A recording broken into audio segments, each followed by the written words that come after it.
हमारे देश में कई बार बड़े अजीब से काम होते हैं जिन्हें देख के ऐसा लगता है कि ये क्या हो रहा है।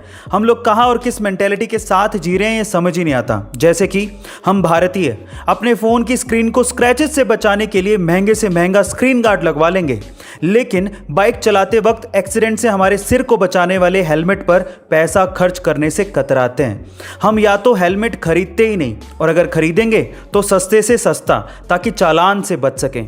ये सच बात है या नहीं बताइएगा ज़रूर।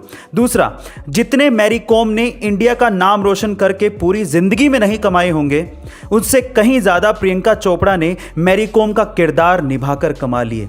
तभी तो मैं कहता हूँ कि ये क्या हो रहा है। गाइस, आपका इसके बारे में क्या कहना है कमेंट सेक्शन में ज़रूर लिखिएगा। यूरोप में पब्स और डिस्कोस के अंदर काफ़ी ज़्यादा तेज म्यूज़िक बजाया जाता था, जिसकी वजह से वहाँ पर ध्वनि प्रदूषण यानी कि साउंड पोल्यूशन काफ़ी ज़्यादा बढ़ रहा था।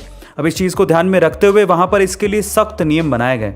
अब पब मालिकों को इन नियमों का पालन भी करना था, लेकिन डिस्को में बिना तेज म्यूज़िक के मज़ा भी कैसे आता। तो पब मालिकों ने डिस्को का एक नया तरीका ही निकाल लिया। अब वे पब में वायरलेस हेडफोन्स को यूज़ कर रहे हैं, यानी कि अब जो भी पब में आता है उसे हेडफोन दिया जाता है और सभी हेडफोन्स में एक ही तरह का म्यूज़िक बजता है। अब इससे क्या फ़ायदा हुआ?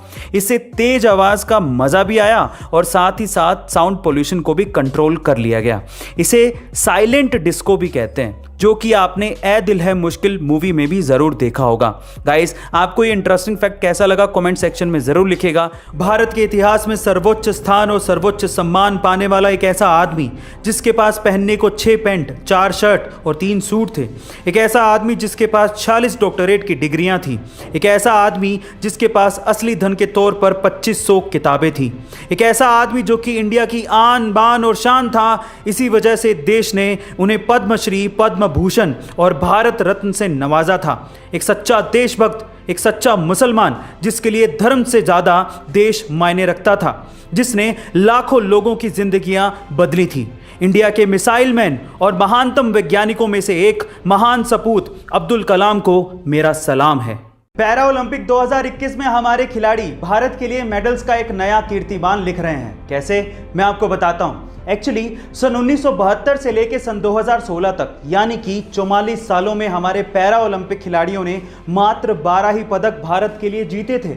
लेकिन अकेले साल 2021 में हमारे पैरा ओलंपिक खिलाड़ी अभी तक 12 मेडल जीत चुके हैं और भी मेडल आने बाकी हैं। यानी कि जितने 44 सालों में मेडल आए, उतने अकेले 2021 में हमारे पैरा ओलंपिक खिलाड़ी भारत के लिए मेडल्स जीत चुके हैं।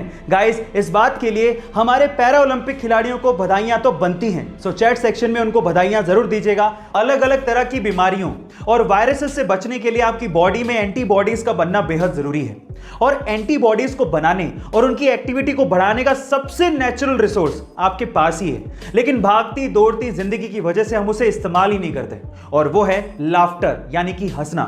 एक स्टडी के अनुसार पता लगा है कि अगर आप हंसते हैं तो हंसने से 20% तक आपकी बॉडी में एंटीबॉडीज की एक्टिविटीज बढ़ जाती है, जिससे वायरसेस और ट्यूमर जैसे सेल्स को खत्म करने में मदद मिलती है। सो गाइस, हंसिए, मुस्कुराइए, जितना हो सकता है उतना एंजॉय करिए और इन सब बीमारियों से और वायरसेस से दूर रहिए।